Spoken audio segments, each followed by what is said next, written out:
শুভেন্দু অধিকারী এবং সুকান্ত মজুমদার সম্পর্কে আপনার যে কালকের মন্তব্য তা নিয়ে সুকান্ত মজুমদার বলছেন যে কুণাল ঘোষের মন্তব্য খুব পজিটিভলি নিচ্ছি, কিন্তু আমি অর্পিতা ঘোষকে হারিয়েছি, বিপ্লব মিত্রকে হারিয়েছি। বিজেপির এই নবজাতকের যদি ক্ষমতা থাকে তাহলে মমতা বন্দ্যোপাধ্যায়ের স্কুল নিয়ে প্রশ্ন উঠে যায়।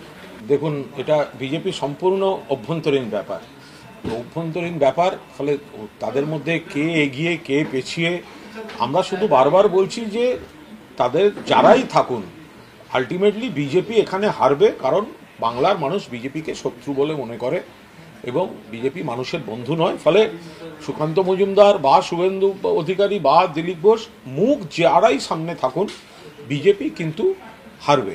আর আমি সুকান্তবাবু রাগ করেছেন বলে আমি কি বলবো বলুন, বিষয়টা তা নয়। বিষয়টা আমি বলেছিলাম যে শুভেন্দু অধিকারী দল বদলে গিয়েছেন, সেই জন্য তাকে বিশ্বাসঘাতক বলুন, দল বদলু বলুন, তাকে আক্রমণ করার 100 বার করব।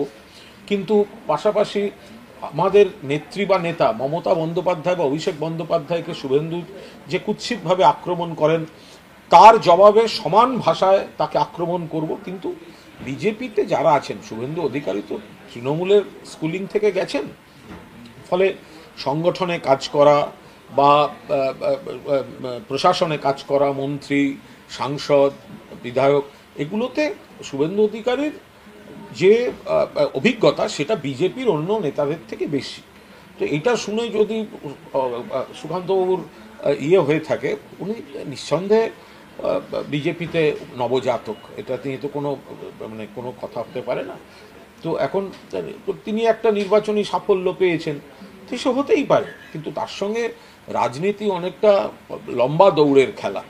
তো সেখানে ওরকম আবিষ্কারে বিস্ময় দেখানো সে তো অনেক রকম হতে পারে। প্লাস তাছাড়া ওনার সময় তো বিজেপির সব আসন টাসন যেভাবে কমে গিয়েছে, তো তাতে বিজেপির মধ্যেই তো নানা ধরনের সমস্যার কথা শোনা যায়। কিন্তু বিজেপিতে কি হচ্ছে আমরা আদৌ ইন্টারেস্টেড নই। আমি শুধু একটাই কথা, যে শুভেন্দু অধিকারী তৃণমূল থেকে গিয়েছেন, ওনার ব্যক্তিগত কিছু এজেন্ডায় উনি গিয়েছেন, ওনার বিশ্বাসঘাতকতা বা ওনার মমতা বন্দ্যোপাধ্যায় অভিষেক বন্দ্যোপাধ্যায়কে আক্রমণের পাল্টা উত্তর যাবে। কিন্তু মমতা বন্দ্যোপাধ্যায়ের নেতৃত্বে উনি যে কাজের সুযোগ পেয়েছেন তাতে ওনার যে অভিজ্ঞতা, তাতে শুধু সেই মাপকাঠিটায় তিনি বিজেপির অন্য নেতা নেত্রীদের থেকে এগিয়ে আছেন। এ তো স্বাভাবিক। কোন স্কুলের প্রোডাক্ট, কার নেতৃত্বে কাজ করেছেন, সেগুলো তো একটা ম্যাটার করে। তো সেই জায়গায় যদি দাঁড়িয়ে উনি একটা ভোটে জিতেছেন, সে হতেই পারে। এগুলো নিয়ে কোনো এত বড় ব্যাপ্তি রাজনীতিটা ওই একটা জিনিস নিয়ে সেভাবে মাপা যায় না। তাহলে আবার ওনার জমানায় বিজেপির এমপি কমে গেল, সেটাই বা হলো কী করে? তো তার তাহলে দায়িত্ব তো আবার সভাপতি হিসেবে তার চাই থাকবে। মানিক সাহা উনি বলছেন যে দিলীপ ঘোষ আমাদের অন্তরের নেতা। এর আগে যখন আমরা তথাগত রায়ের সময় চাইতাম, তথাগত রায় ভালো তো, মানিকবাবু ওনাকে নিয়ে যান, ত্রিপুরায় ওনাকে দিয়ে কাজ করান।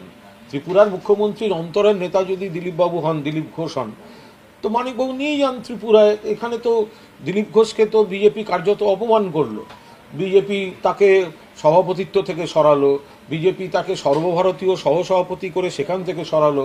দিলীপ ঘোষ মেদিনীপুরের সিটিং এমপি, তাকে অপমানজনকভাবে অন্য সিটে ফেলে দিল।